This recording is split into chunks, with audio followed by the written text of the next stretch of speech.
Hi, it's Peter. Hi, Peter. Hi, hello. So shooting should be joining us in minutes. Okay. Okay. As long as we have time, I would really like to thank you for everything. And so, is there anything else that you would like to know from our side? In terms of information that we can provide to you. I don't think so right at the moment. Our kind of focus has been slightly less on this and more on other things recently, but I think we're going to try and get back to that early next year or late this year. Then I think your stuff will be very useful, and thanks for doing it. Okay. Morning. Hello. Hello, morning. Good morning. It's Paul here. Morning. Yeah. Okay. Hello, St. John. Hello.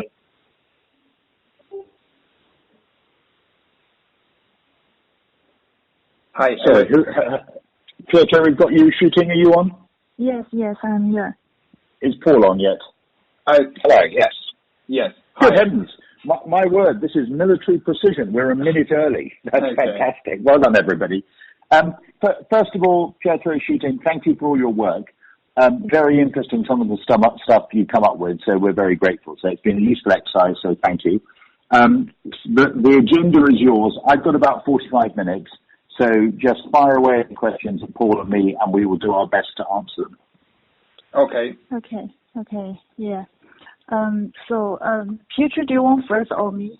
No. You can start.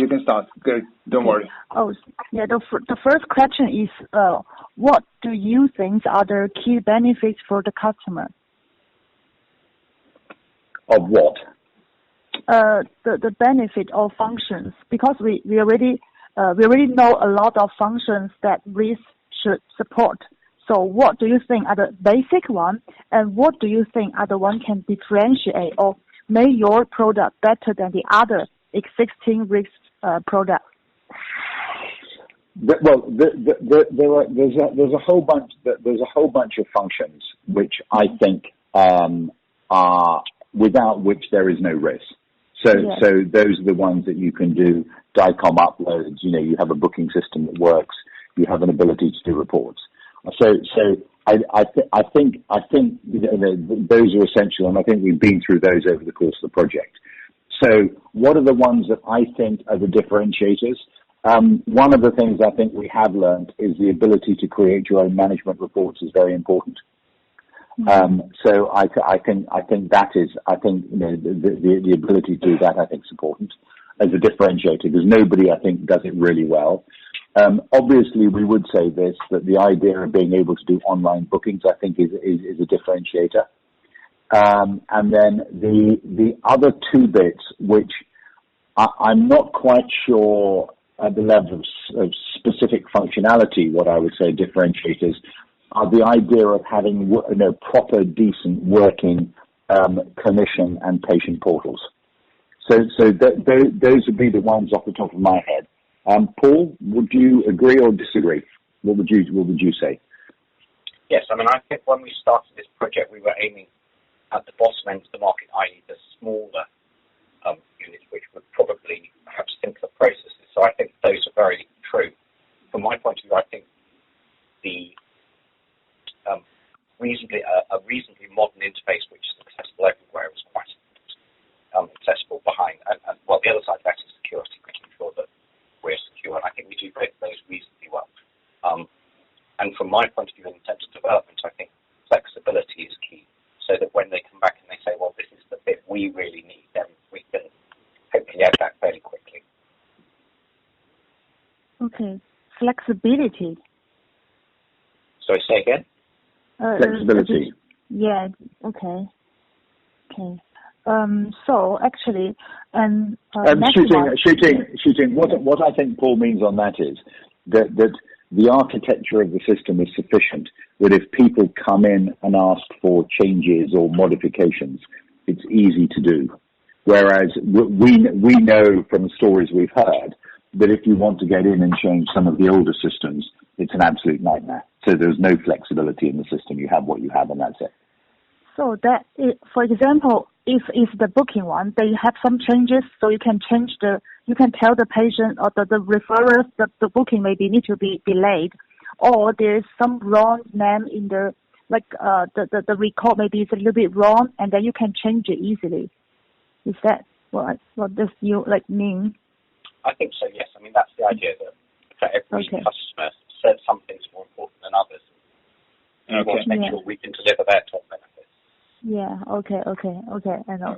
And then, because we like Pietro and I have the segments, we actually are quite similar, I think. What do you think about the segments, and which one do you think you should target first, or do you want to target like 2, 3 at the same time?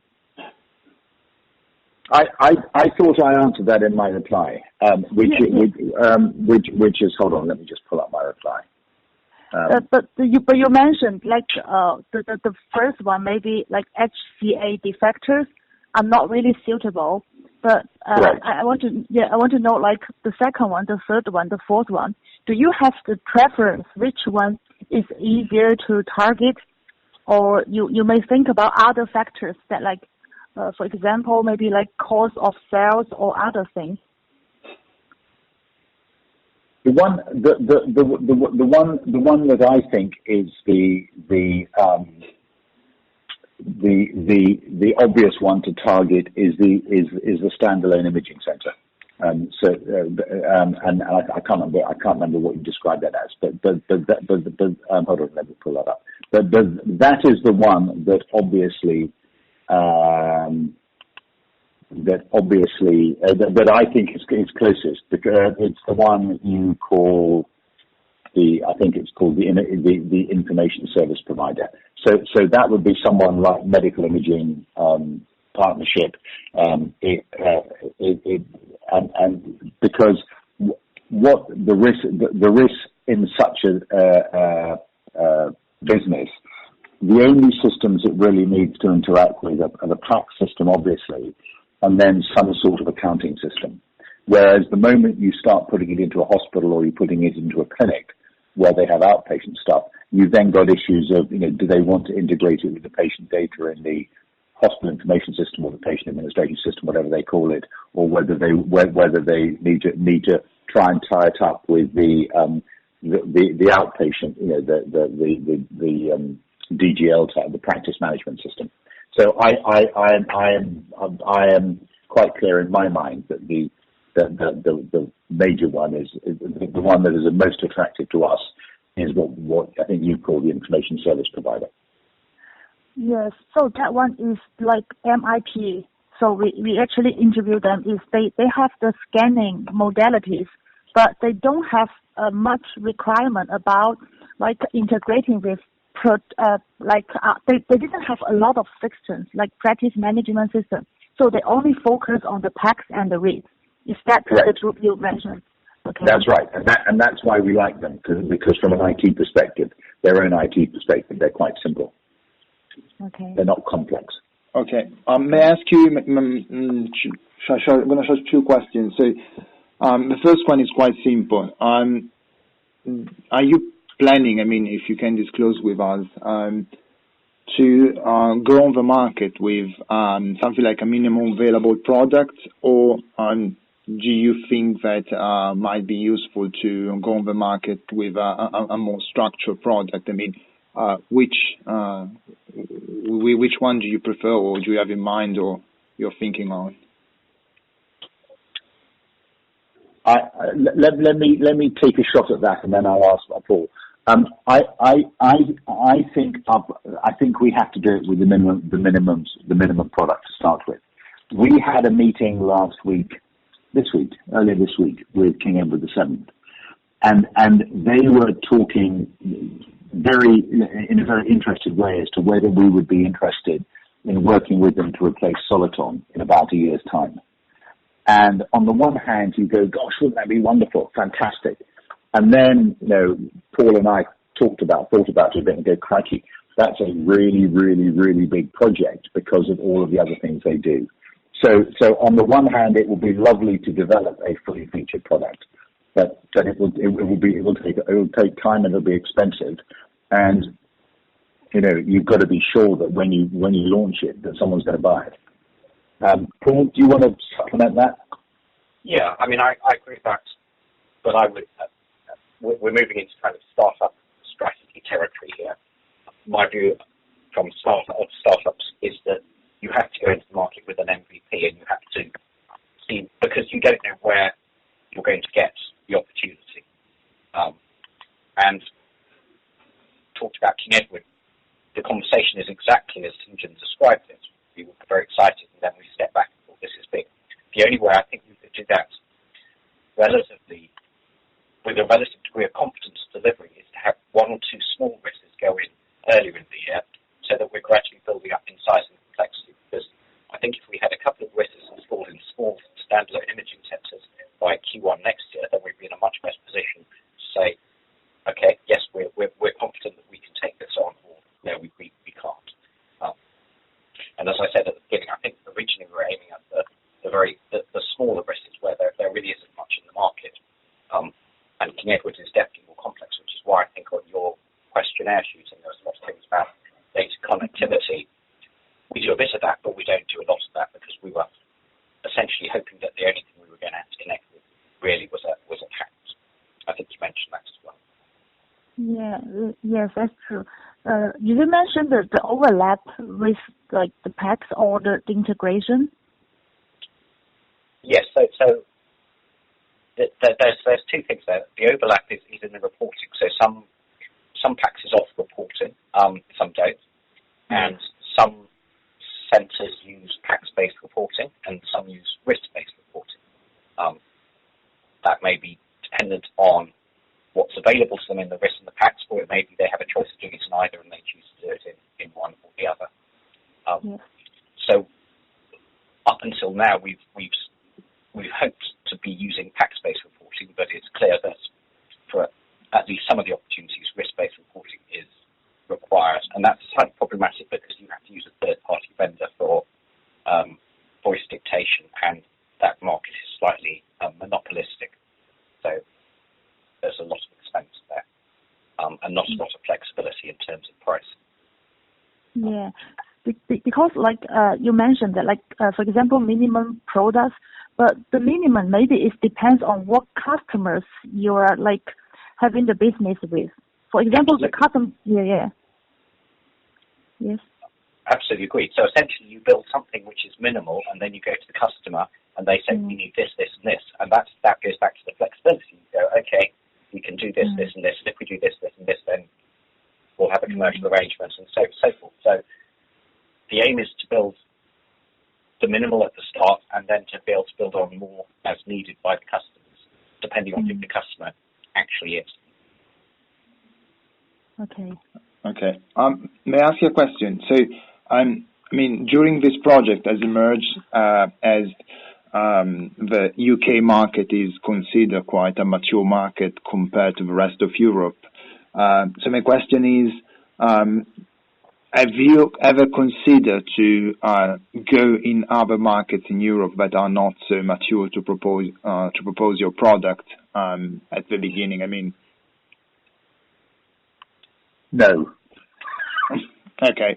Simple question. No. Okay. Simple answer. But one of the reasons being is that let's try and give you a quick sense to answer this. First of all, within the UK market, being simplistic, there are two segments. There's NHS and private. Within private, there's a number of different segments going from standalone clinics to big hospitals. So you've got to decide where you're targeting there. As you have probably picked up, I know the private market pretty well, and I know my way around it, and I know how to handle it. If I was going to France or Germany or Italy, A, I'd be working in a foreign language, and B, I don't know the health systems and how things work. So it would be just a sort of the craziest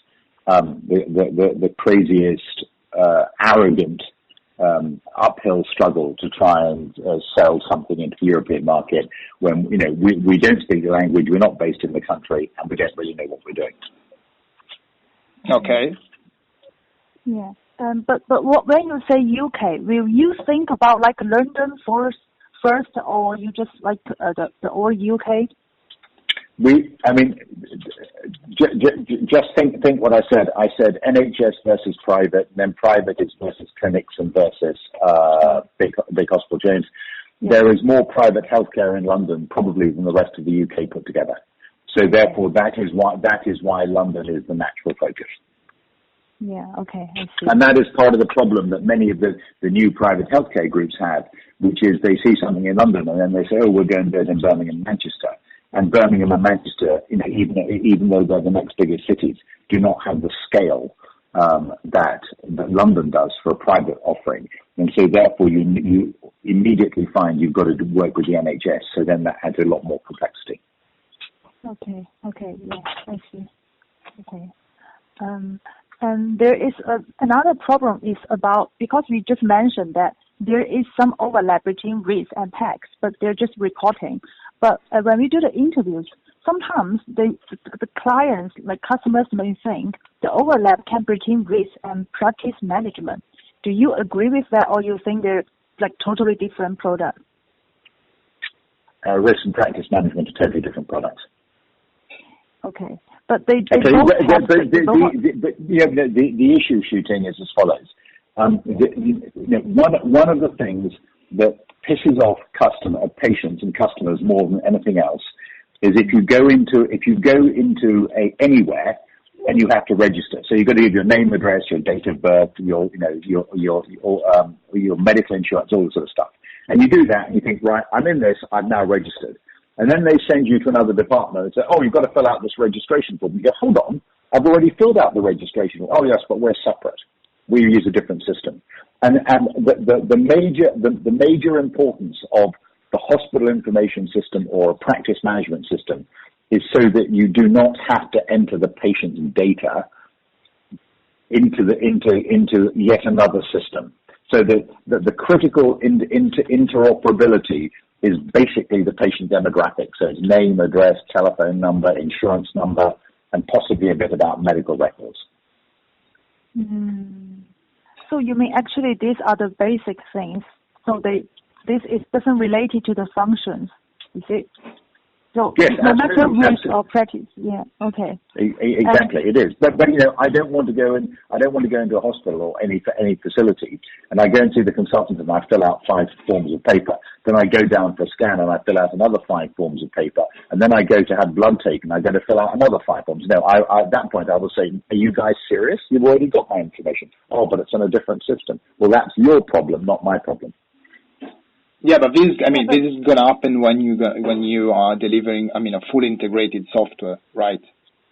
Or you provide something that enables you to sort of pass the demographics over easily. Okay. It doesn't have to be fully integrated. It has to be a way of passing over patient St. Brown. Yeah. That's my view anyway. Paul, what do you think about that? Yes, I think it's less about an overlap, although we have seen people using their patient management systems for booking, but that's not an ideal way to do it, I don't think. And St. John is right that it's about interoperability, passing the information between the two, so that you essentially have a seamless experience. That probably applies less to a standalone scanning centre, which is why we thought about it less, but it would apply in kind of a small practice which was doing seeing patients as outpatients and then maybe had an ultrasound. So a TLOC is the obvious example of that, where they do have patient management and they used to have an ultrasound capability as well. I think they do still have ultrasound. They used to have X-ray. Yeah, because like as what you say, actually there is some clinics. They use RIS and PACS, but some they use practice management and PACS. So they doesn't have RIS. Will those kind of clinics, you will still think they are your target customers? But if you think so, like how can you convince them? Like because they didn't have RIS before, so you need to compare risks with practice management system, or you don't think that matter? Well, I think there are things that RIS do that practice management systems don't, as far as I know. So the obvious thing is around the communication of the patient details to the scanning machine, which uses DICOM, and getting back the, particularly for X-ray, you have to get back the radiation as well and record that. And with these things, you can do them manually. And if you're careful, that's okay, but that also potentially introduces errors whenever you rekey information like that, and it's somewhat inefficient. It depends whether that matters to them or not. Okay. Yes. And actually, there is another thing. Like we talked to Marcos, he mentioned that he's saying like practice management systems is quite popular in the Europe, but in UK, because the radiologists they have the power and they prefer the RIS, and they think if they're going to change to practice management, actually the functionality is not as good as RIS, especially when they work with PACS or they just focus on that radiology department. Do you think it is true? Yes, absolutely. Okay. As Paul has just described, there are very specific functions that RIS fulfill, and they are not natural functions for a practice management to fulfill. Okay. Can I ask you a very quick question? So, just to go through the, what we can call them, the competitors of your future product. So DGL is considered a practice management system. Clinical Office is considered a practice management system. Soliton might be considered, from your point of view, is it... Soliton is a pure RIS. That's all they do. Okay. And Soliton is the biggest major competitor out there. Okay. Lumion, I've seen that it's not a RIS, it's not a practice management system, it's a workflow facilitator. I don't know how to call it. Yeah, you're absolutely right. And what happened is that they started as a practice management system, then they moved into RIS, and they added a simple RIS, and then they discovered this clinical workflow stuff they talk about. But they have a number of places that are still using their system in the UK, but they are now almost entirely focused on the US market because there's much more money in the US market. So we don't see them out there selling against us, but we do see them. They have some legacy systems which will be replaced at some stage. Okay. And then we have CompuCare, which is the last one. Which again, it's not a pure RIS. No, it's not. It's a hospital management system, and it has a RIS module. Okay. And the RIS module is okay, but where CompuCare potentially can work really well is that everything's on the CompuCare system. So there aren't interoperability issues because everything's on the on the one system. Okay. So they don't go out. Paul, correct me if I'm wrong. They don't go out and sell just as a RIS, I don't think, do they? Okay. So CompuCare plays in the same league as Epic. Yes. Okay. But it's a different. Epic does very large projects. CompuCare does rather smaller ones. Okay. So CompuCare can be considered close to Intelerad, which is the one that MIP is using right now. Well, Intelerad is more of a PAC system. Intelerad is a bit more like Biotronics. Okay. You're quite right. Your first statement was right. CompuCare is quite like Epic. Okay. Because in Intelerad, I've seen that they have also the RAS module, so that's why. Okay. Thank you for that. I don't have any more questions, honestly. I have questions about the first is who do you think are the decision-making units? Where? In which group? Because like if you are going to have the business with the customers, who do you think are the key persons, like the first one you are going to find? And like who else may you think are really important, even not the buyers or the decision makers, but also important? The first person almost certainly is the imaging manager. So it's the person who runs the radiology department.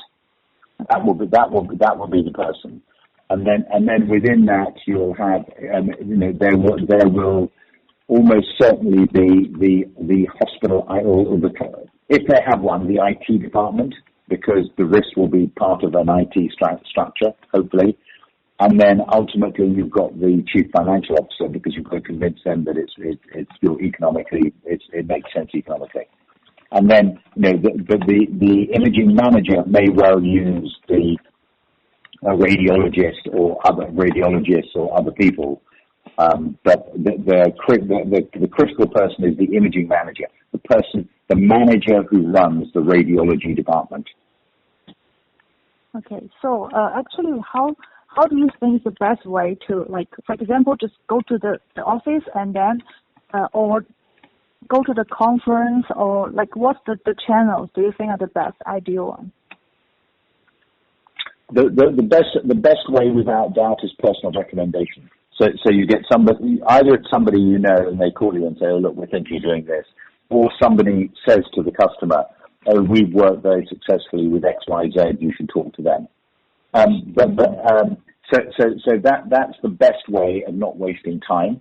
And I know with Biotronics, for example, that I think they waste a lot of time and money, because all of a sudden they see a tender come out, or somebody's bidding, saying they want to buy something, and they reply to it without having had discussions with the customer.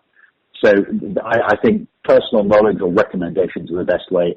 And then I think you've got to be at conferences and put the word out so that people know who you are. I mean, and don't forget the tradition, the modern ways, which is having a decent website. We've actually, it's all credit to Paul. We've had a number of quite interesting approaches for various things over the last 6 months just from our website. They found us on our website. Okay. And then another question is about the partnership, because you mentioned there is a PACS suppliers from Australia that you may think about the partnership. So will you, what do you think may you think, okay, it's really good? Like, what are you using to make sure it's a good partner or not? Someone who wants to work with us. When you're little, you can't be all that arrogant. You can't go and say, "Oh, hello," and so we're in a position where if somebody approaches us about the risk, we say that's fine. We can handle that. We talk about that. But then they say, "Oh, can you recommend a PACS supplier?" And we go, "Oh, yeah, actually, we can." And it's one of those things where you say, well, what is it you want? Who do you think? Do you require this? Do you require that?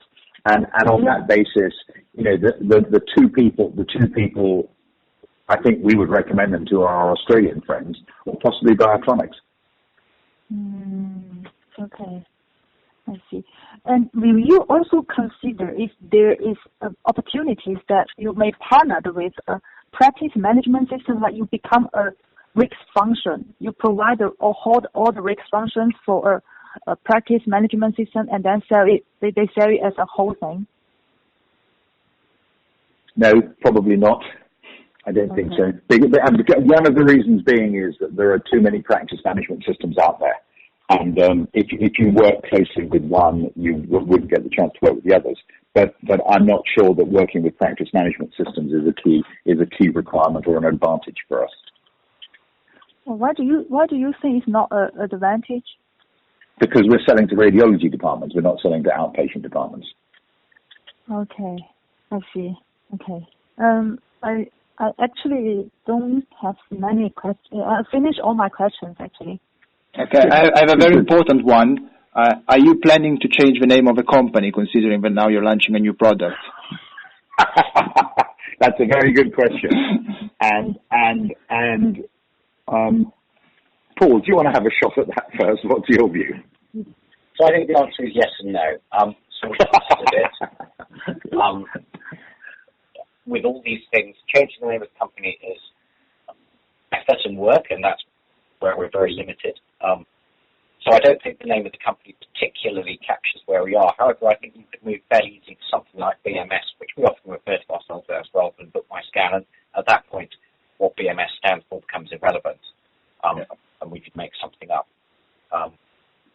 So I think potentially yes, but it's not on the top of our priority list by I don't think. But I mean, I think Paul's comment is absolutely right, which is, Book My Scan is actually well known and people refer to us, but it doesn't sort of really reflect some of the stuff we're doing. So I completely support what he's saying, which is if we do change the name, we'll probably change it to BMS.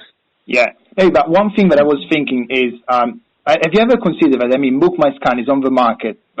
People start knowing, and it's a reliable product. So, have you ever considered to say that in your RIS there's going to be Book My Scan integrated? So, keeping the Book My Scan entity in as a product for the booking system. Absolutely. I mean, that was my comment about what do I think of the differentiators of the product. Yeah. And I think the differentiators are online booking, and we handle that beautifully. So therefore, the answer is yes. Okay. I do think that's clearly something we go in, and that's one of the things we do, and we do very well. Okay. Okay. What? Okay. 45 and 25 seconds. If we don't have many more questions, we can let them go. Shooting.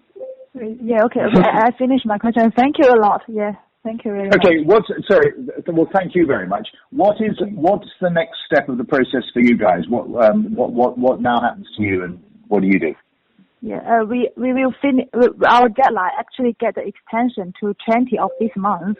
So it's right. The thesis one, and we need to prepare a 10 pages management report and also put it into the thesis. So after we finish the thesis, we will get the report out, or maybe make some changes or not, and then we will send you the reports. That's what I think. Pietro, do you think so? Yeah. So one quick thing is, the management report is going to be an annex of our thesis. So one question is, as a technical one, is would you like us to submit our thesis in something like a non-disclosure section or in the public section? I mean, the kind of information we have gathered so far by now, we are talking about BMS as a company inside the thesis. And in the management report, there are valuable information. We can, I can say, sort of publish our thesis in a private section or in the public one. Is it fine for you? You have preferences? You have... Paul, your thoughts? Okay. One thing is you have to hide the names of the people you've interviewed because they cannot be publicly. Obviously. But beyond that, Paul, do you have a view? Well, and I think possibly the names of the companies need to be anonymised a little bit more, but that's definitely. I mean, there is no name of a company. There's just, there's no name of a company, no name of anyone. Your name just is gonna appear in the at the beginning, the acknowledgement. That's all. Yeah, I think probably bearing in mind the people we're dealing with, it's probably better if it's done privately rather than publicly, if you don't mind. Okay. So we're going for the private side. Okay. In that case, I'm going to ask to the university if you have to sign any papers for anything. I mean, might be just a form asking us to submit it to privately. Okay. In case I'm gonna drop you an email about that. Okay, fine. I as of tomorrow, I will be in the desert in Jordan, okay, in the Middle East. So I am not contactable next week. So if you need anything, let if you need anything, you'll have to get Paul to sign it. He's got full authority to sign anything. So you need to contact Paul, okay, next week, not me. I'm back on Monday, so if it's after Monday, after a week on Monday, that's fine. But next week, I'm out of touch. Okay. Well, perfect. Okay. Thank you very much. Okay, thank you very much. Paul, if you've got a couple of minutes, just stay on. Okay. Okay. Okay, thank you. Bye-bye. Bye-bye. Bye-bye. Bye.